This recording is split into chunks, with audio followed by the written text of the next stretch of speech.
Welcome. Today we're tackling practice number 8, where we move from simply jogging the robot to actually programming it. We're going to teach the robot the three fundamental types of motion: joint, linear, and circular. This is crucial because in industrial automation, whether you're welding a straight seam or gluing a curved windshield, selecting the wrong type of motion can ruin the part or even crash the machine. We need to tell the robot exactly how to get from point A to point B. So in this practice, we will develop 5 exercises in order to understand better the three type of movements. So let's start creating a program. This will be called as cuadrado. We put enter. The first type of movement that we are going to focus is the joint. Let me talk to you about joint. This is the most efficient movement. The robot moves all required axes simultaneously to reach the destination. The path is not straight and can be unpredictable, so it's better for moving quickly through the air between tasks, not for working on the part. So for this first practice, we are going to make a square, but using the joint type of move. So let's start creating it. So the first thing that we have to do is to create a safety point. So I'm going to leave it just right there. As you can see, it's not touching the table already. So let's make it square. Okay. As you can see, it's now touching the table. So that will be our second point. So let's record it. And again, from our top view, let's go right here. Record. As you can see, the square is not already closed, so we're just going to copy this point, which is this one, point number 2, and then we're going to paste it right here. So let's click copy and then paste. Position. It's right here, and we are going to copy also this one and paste it right here. So that's our first program. As you can see, now this square is already closed. So let me talk to you about these numbers and this fine setting.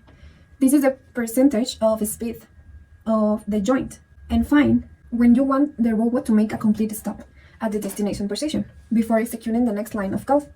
We use this for corners, precise pick and place operation, or welding starts, for example.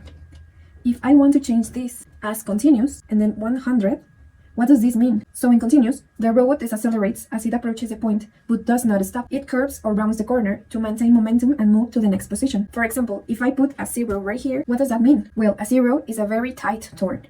It's the closest to the point. 100% is a wide, smooth turn, and further from the point. We choose this for maximum speed. Let's change also this one so we can see how it affects. Let's run our program to see how it works. We have 3 different ways to run our program: by step, by a continuous mode, or an automatic mode. Let's start from step. We press shift and then step and then forward. This is the first point. This is the second. The third.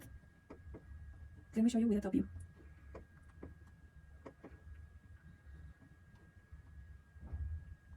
The 5th, the 6th, and the 7th. Okay, let's run it, but without the step.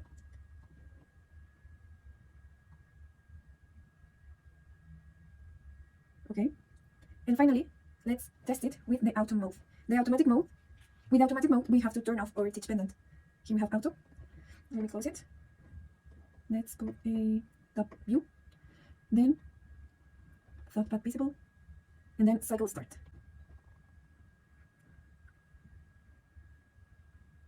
As you can see these curved lines. The robot is not really interested on the path. It's interested on getting to the point. Let's switch it to linear.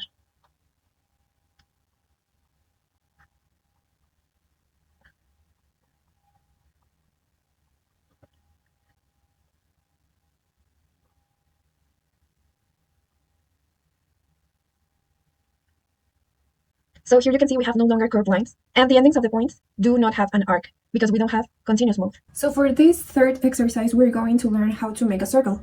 So I already put the robot in this position, and this will be the point where the safety point will be. So let's start creating a program. Let's choose the second point. This point is where the circle is going to start. Okay.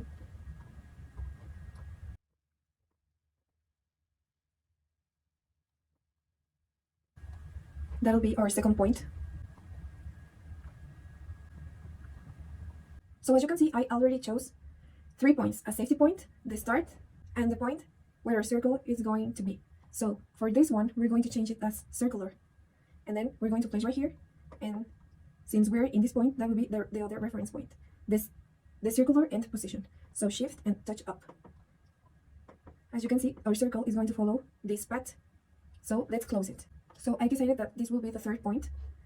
And I put it as a linear. But I'm going to change it as circular.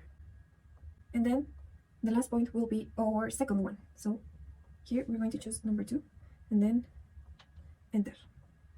You can see now it's closed. Let's copy this. Copy, paste.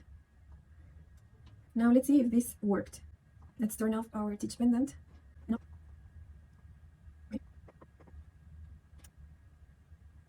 And that's how you make a circle. Okay, now in this first exercise, we're going to learn how to change the speed configuration in our program. Here we have the programs. We're going to select this one and we're going to change it. So we're going to click copy and then let's speed. Let's name it as speed. And then we go enter. Now it's right there, speed. So here it says linear and we're going to select it as 1000. Fine.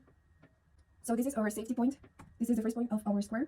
Okay, now, so let's see how this works. So as you can see, this is what continuous creates. It doesn't actually touch the point, it just makes a curve moment. So in this final exercise, we're going to change all these points into a continue mode. So let's do it.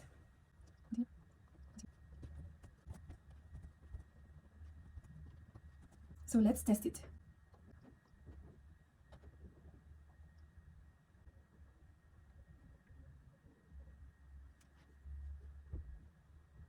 So as you can see, the smaller the number, the closest it gets to the point.